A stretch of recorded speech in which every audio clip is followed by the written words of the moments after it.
Hey everyone, welcome back to my channel.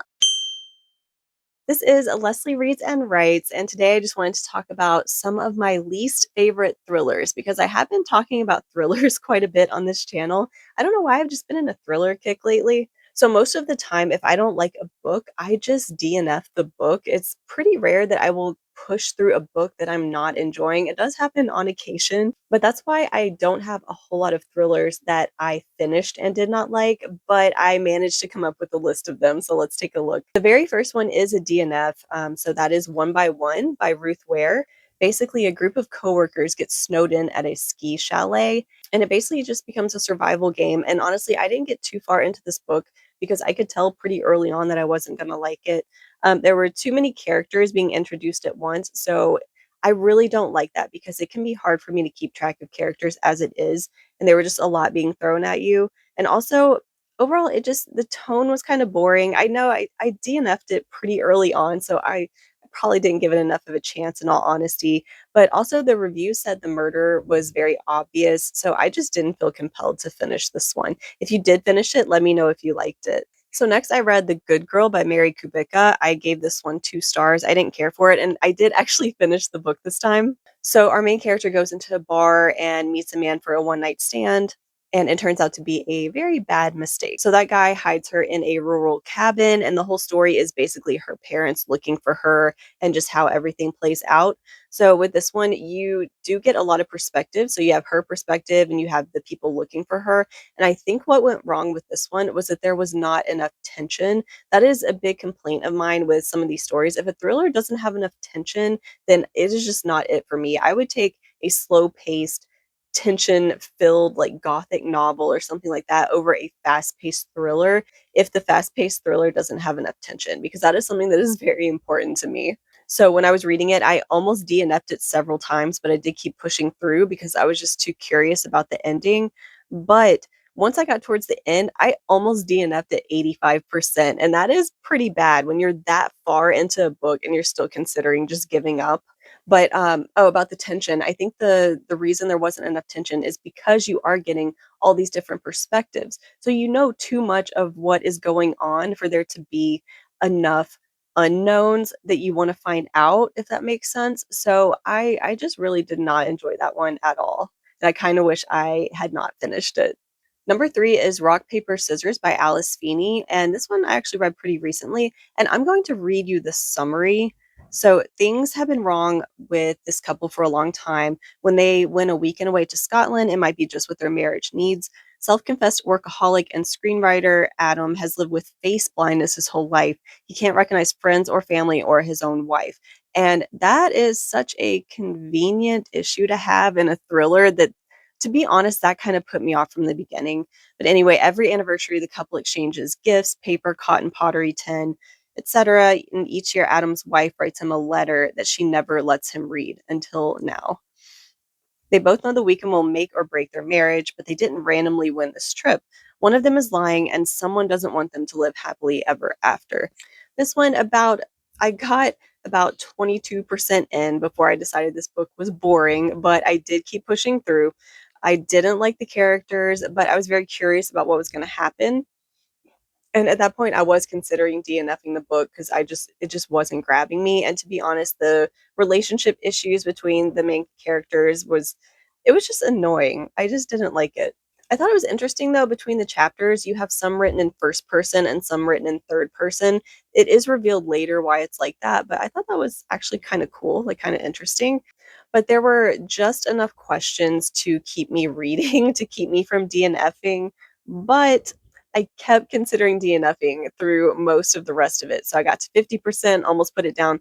I pushed through, I made it to 70% and finally did not finish the book. I just stopped it there. And I kept zoning out. I just could not push through. Sorry, they're doing construction outside if you can hear that.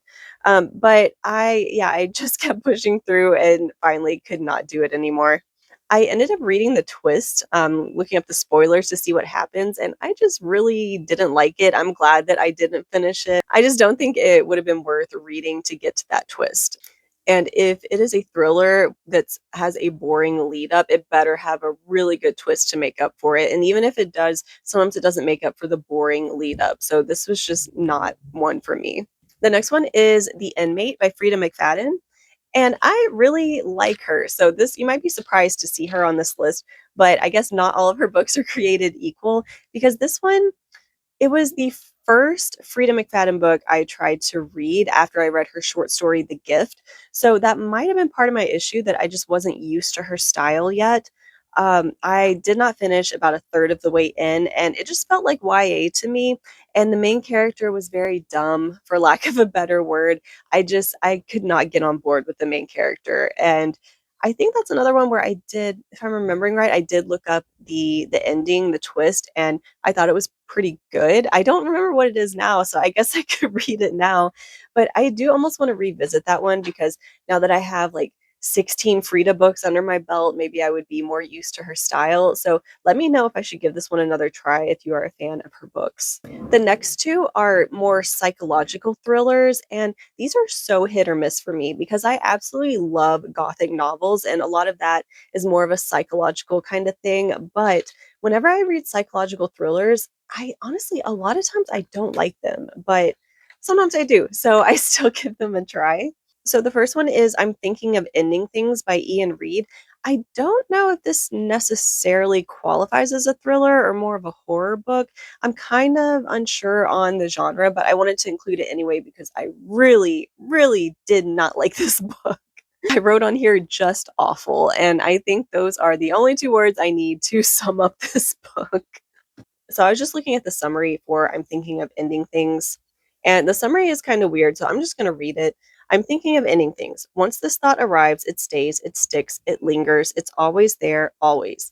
Jake once said, sometimes a thought is closer to the truth, to reality, than an action. You can say anything, you can do anything, but you can't fake a thought. And here's what I'm thinking I don't want to be here. So I just did not like anything about this book. I don't like the writing style. I thought the first third or so was really boring. It to be fair, I did give it 2 stars because it did pick up a bit in the middle, but the ending was just so awful. So if you want a book where you will not like the ending, then go for it. And the final one on the list is The Silent Patient. I was just looking at the Goodreads rating and it is 4.17. So a lot of people actually really like this book, but I hated it. I did end up finishing the book because I was too curious about the ending, like with some of these, but it is one of my few one-star books. I just absolutely hated this book. I hated the end. I thought the lead up was boring. I just everything about this book I hated. And I don't know if it's worth reading a summary because most people already know about this book, but there's a patient who does not talk, and it's basically her therapist trying to get her to talk. So the whole reason that she is in this mental hospital place is that she shot her husband in the face 5 times. So they're trying to get her to talk and explain what happened. I thought it was a pretty interesting premise, but I the execution was just so bad. And like I said, I know some people love this book and some people are like me where they hated it. So let me know what you thought because that is one that is people are just all over the place with their opinions on that one.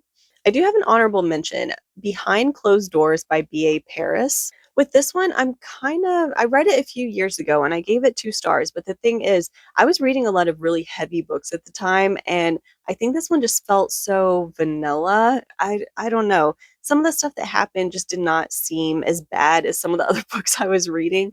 So it's quite possible that this one just was not for me, or at least not for me at the time when I read it. I did say that I gave it an extra star because I did really like Millie and Esther, but overall, it was a terrible read, and that is what I put after I finished reading the book and wrote the review. I also said it was very similar to like a Lifetime movie type of deal, which there definitely a place for reads like that, and that I wish there had been more detail and less boring, drawn out filler. So this might be one where the lead up was very slow as well. But it has been a few years since I've read this one, so that's why I didn't want to necessarily put it on the list because it was kind of hard to remember. I do remember not liking it, but this might have been one that just wasn't for me.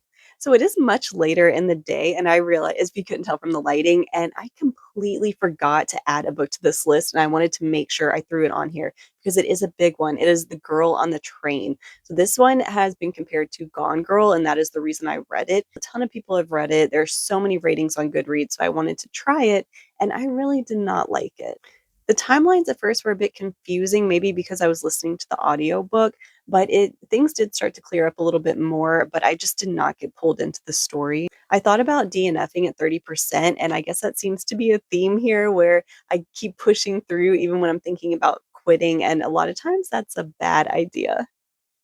I really don't like the drunk, drugged trope in thrillers. So things like the character who is doing it to themselves, because I would say the exception is if someone else in the story is drugging someone else and they're unaware of it. I do actually like that trope. I find it really interesting. But if it's the main character doing it to themselves, I think it takes away a bit of my sympathy for the character. Maybe as someone who doesn't drink, I definitely can't relate to that kind of thing, like waking up and not remembering what happened. And also, I feel like it's just very convenient to have that as a plot device. I also found the characters in the story to be very insufferable. So I think that is maybe that's why some of the comparison happens with Gone Girl because the characters were kind of like that as well. But I don't know, these were just not fun to read. I just really did not enjoy these characters. Also, I thought it was pretty predictable, and I am really bad at predicting things. So when I figured it out, I was like, there is no way that this person is the culprit and that I figured it out this fast, but I did. So it was definitely a big letdown at the end. But that is the full list. So let me know if you disagree with any of these because I definitely welcome differing opinions. I love to hear what books people like or didn't like and seeing if people receive things a different way than I did. So yeah, just leave me a like and a comment and definitely subscribe if you like these kind of videos. And I will see you in the next video. Bye.